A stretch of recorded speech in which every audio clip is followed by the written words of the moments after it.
কায়েমের প্রয়োজনে নতুন করে আবার আমি শপথ নিলাম আজ, কেউ না করুক আমি করব কাজ, কেউ না করুক আমি করব কাজ, কেউ না করুক আমি করব কাজ। আমি হতাশ হব না, ভেঙে পড়ব না, নিরাশ হব না, ভয়ও করব না, ভেঙে পড়ব না, ভয়ও করব না।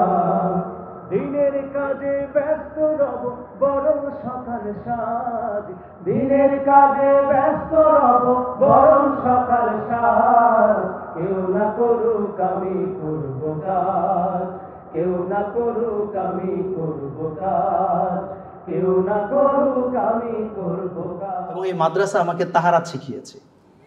এই মাদ্রাসা আমাকে সত্য এবং মিথ্যার মধ্যে পার্থক্য করার যোগ্যতা, পার্থক্য করার জন্য উৎসাহ আমাকে দিয়েছে। পারি কিনা জানি না। ঢাকা আলিয়া মাদ্রাসা বলেন, মানিকগঞ্জ কারমেল মাদ্রাসা বলেন, আলিয়া মাদ্রাসার যে কন্ট্রিবিউশন, এই কন্ট্রিবিউশনের কারণেই আজকে সারা দেশব্যাপী, সারা পৃথিবীব্যাপী ইসলামের কথা প্রচার করার জন্য বাংলাদেশের আলেম সমাজ বিভিন্ন জায়গাতে তারা কাজ করছে।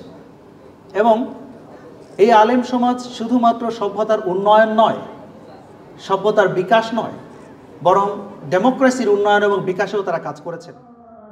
আশার প্রদীপ জ্বালিয়ে যাব নিত্য সবার মাঝ, কেউ না করুক আমি করব কাজ, কেউ না করুক আমি করব কাজ, কেউ না করুক আমি করব কাজ।